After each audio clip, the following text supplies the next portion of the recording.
Stracha l'a vu. Bonjour, je m'appelle Yuri. C'est une histoire vraie qui s'est déroulée il y a 7 ans. Au revoir chérie, je vais travailler. Au revoir, prends soin de toi. J'étais mariée à un homme nommé Hiragi depuis 2 ans. Ah, en fait, je pense que je peux finir le travail plus tôt aujourd'hui. Si ça te dérange pas, tu veux aller au bar du coup?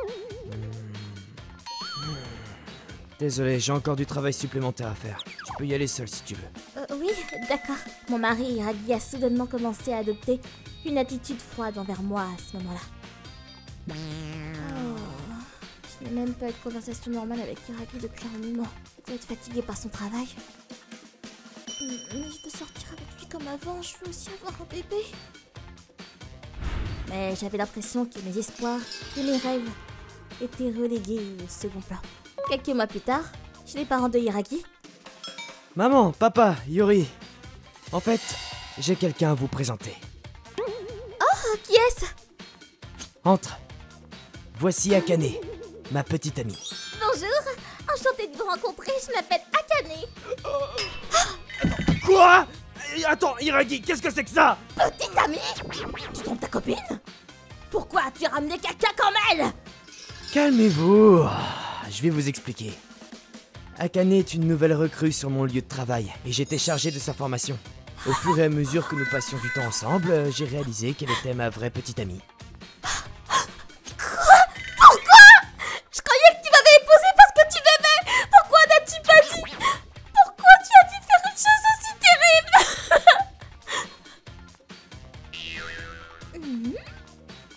N'est-ce pas simplement parce que j'étais plus attirante en tant que femme que toi?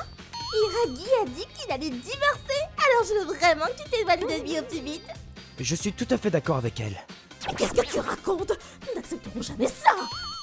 Ne dis pas une chose aussi stupide! Peu importe ce que vous dites, Akane a déjà notre enfant dans son ventre. Mon Dieu. Yuri, n'as-tu pas dit que tu voulais te concentrer sur ton travail pendant 1 an? Si tu m'aimais, tu aurais dû avoir notre enfant. Il a raison. Je vais avoir son enfant tout de suite. Eh bien, c'est de ta responsabilité si tu n'as pas pu avoir d'enfant, même quand nous avons essayé. Yuri, c'est vrai. À ce propos... Tu vois, je n'ai pas besoin de quelqu'un qui ne peut pas avoir d'enfant.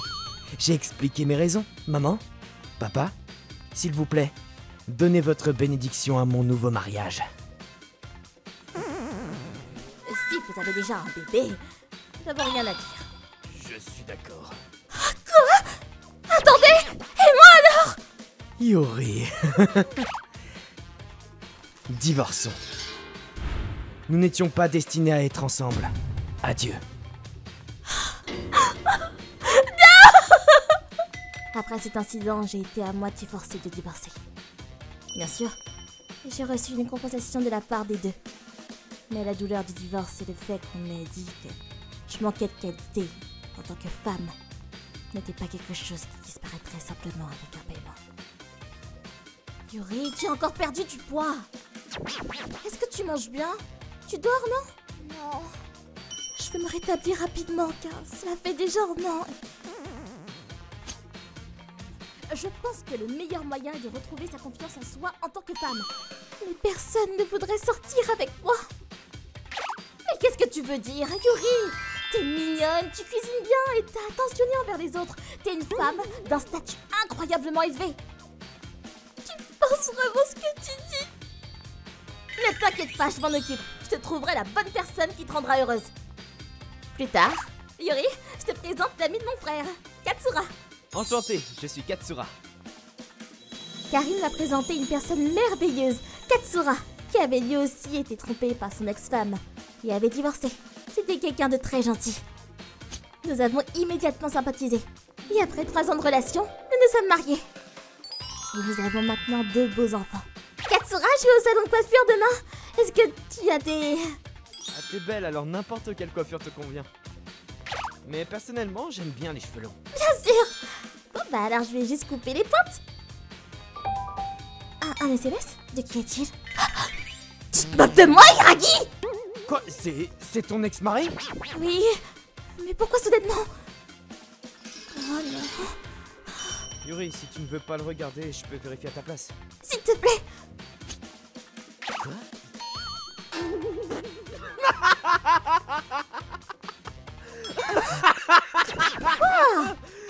Qu'est-ce qui ne va pas? Yuri, je pense que tu peux regarder ça. Yuri, ça fait longtemps qu'on ne s'est pas vu. Que fais-tu maintenant? Je te cherche, toi, le soleil, en ce moment même. Depuis le jour où je t'ai perdu, mon monde est plongé dans l'obscurité. Le jour où tu es parti avec un seul sac, c'était le jour d'une tempête de printemps. Ma vie a changé ce jour-là. Tu ne le crois peut-être pas, mais je t'aime toujours. Je regrette profondément de t'avoir laissé pleurer ce jour-là. Désormais, prête-moi tes larmes et tes rires. Vivons ensemble dans notre doux foyer, ma Yuri bien-aimée. Je t'attendrai ce soir pour être ma partenaire destinée.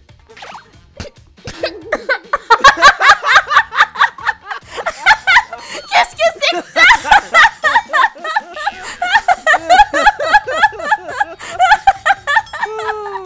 Ce texto était un poème d'amour de mon ex-mari.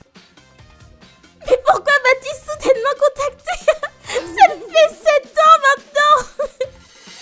Il n'est probablement pas bien avec sa partenaire, c'est tout. J'ai contacté mon ami qui connaissait Hiragi et j'ai découvert sa situation familiale actuelle. Ah, ce couple d'idiots! Ils sont dans une relation froide depuis longtemps. L'apparence de l'épouse a changé, il paraît, après qu'elle ait pris du poids à cause de la grossesse. Désolé, ma prime a été supprimée cette année. Arrête de te moquer de moi, espèce d'idiot! De plus, la femme est dominante dans le mauvais sens du terme, et il n'a pas sa place dans sa famille. Sans compter qu'ils ont des difficultés, parce que la mère de Hiragi a été hospitalisée à cause d'une infection cérébrale. Mais bon, il est impossible qu'ils ne souffrent pas après tout ce qu'ils t'ont fait, pas vrai Yuri? Mais pourquoi cette soudaineté? Eh bien en fait, après quelques jours, j'ai montré le poème à mes amis. Ah mon dieu! Qu'est-ce que c'est que ça? Publions-le sur les réseaux. Mon ami Yuzuriya a publié le poème en ligne, sans révéler le nom de l'expéditeur. Et le poème est devenu viral.